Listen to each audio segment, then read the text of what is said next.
ಇನ್ನು ಅರಣ್ಯ ಇಲಾಖೆ ಅಧಿಕಾರಿಗಳ ವಿರುದ್ಧ ವಿಕ್ರಮ್ ಸಿಂಹ ಆಕ್ರೋಶವನ್ನು ವ್ಯಕ್ತಪಡಿಸಿದ್ದಾರೆ. ಆರೋಗ್ಯ ತಪಾಸಣೆಗೆ ತೆರಳಿದ್ದಂತಹ ವೇಳೆ ವಿಕ್ರಮ್ ಸಿಂಹ ಅಧಿಕಾರಿಗಳ ವಿರುದ್ಧ ಆಕ್ರೋಶವನ್ನು ವ್ಯಕ್ತಪಡಿಸಿದ್ದಾರೆ.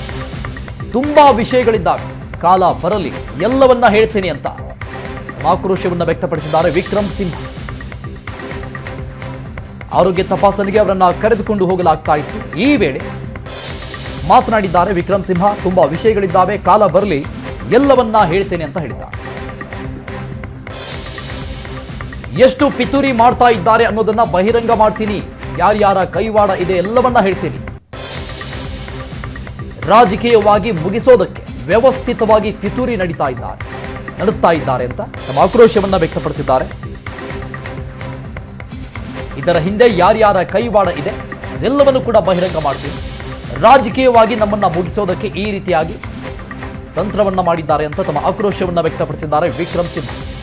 ಯಾರು ನಿಷ್ಠಾವಂತ ಅಧಿಕಾರಿ ಅಂತ ಇದ್ದೀರಿ ಅವರ ಬಗ್ಗೆ ಹೇಳ್ತೇನೆ, ನಾನು ಮತ್ತೆ ಮಾಧ್ಯಮದ ಮುಂದೆ ಬರ್ತೇನೆ ಅಂತ ಆಕ್ರೋಶವನ್ನ ಹೊರಹಾಕಿದ್ದಾರೆ ವಿಕ್ರಮ್ ಸಿಂಹ.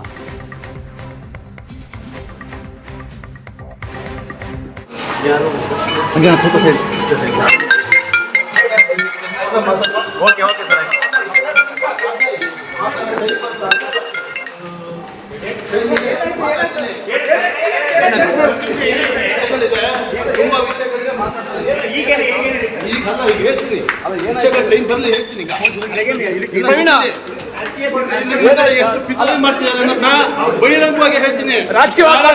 ಇದೆ ಏನು ಯಾವ ನಿಷ್ಠಾವಂತ ಅಧಿಕಾರಿ ಅಂತ ಯಾರನ್ನ ಹೇಳ್ತಿದ್ರೆ ಅವ್ರ ದಿಕ್ಕೆ ಯಾರಿಗೆ ಅನ್ನೋದನ್ನು ಹೇಳ್ತೀನಿ. ರಾಜಕೀಯವಾಗಿ ನನ್ನನ್ನ ವ್ಯವಸ್ಥಿತವಾಗಿ ಮುಗಿಸ್ಲಿಕ್ಕೋಸ್ಕರ ಪ್ರಯತ್ನ ಮಾಡ್ತೇನೆ. ಅದನ್ನ ಟಾರ್ಗೆಟ್ ಮಾಡ್ತೇನೆ. ಇದನ್ನ ವ್ಯವಸ್ಥಿತವಾಗಿ ಟಾರ್ಗೆಟ್ ಆಗ್ತಾ ಇದೆ. ಇದಕ್ಕೆಲ್ಲ ಆನ್ಸರ್ ಕೊಡ್ತೀನಿ. ರಾಜಕೀಯ ಪಿತೂರಿ ಅಂತೀರಾ ಇದು? ಯಾರು ನಿಷ್ಠಾವಂತ ಅಧಿಕಾರಿ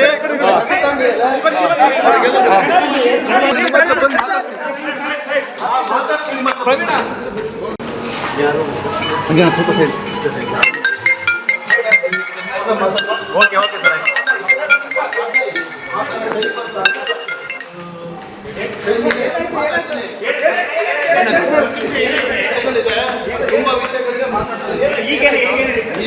ಹೇಳ್ತೀನಿ. ಟೈಮ್ ಬರ್ಲಿ ಹೇಳ್ತೀನಿ.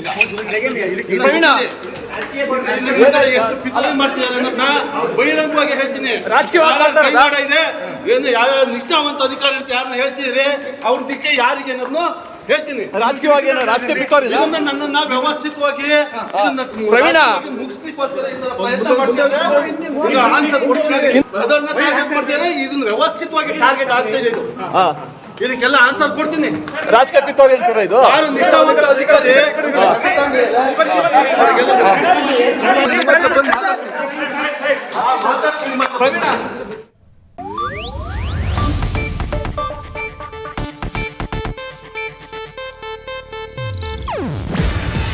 ಇದು ಏಷ್ಯಾನೆಟ್ ನ್ಯೂಸ್ ನೆಟ್ವರ್ಕ್ ಪ್ರಸ್ತುತಿ. ನೀವು ನೋಡ್ತಿದ್ದೀರಾ ಏಷ್ಯಾನೆಟ್ ಸುವರ್ಣ ನ್ಯೂಸ್.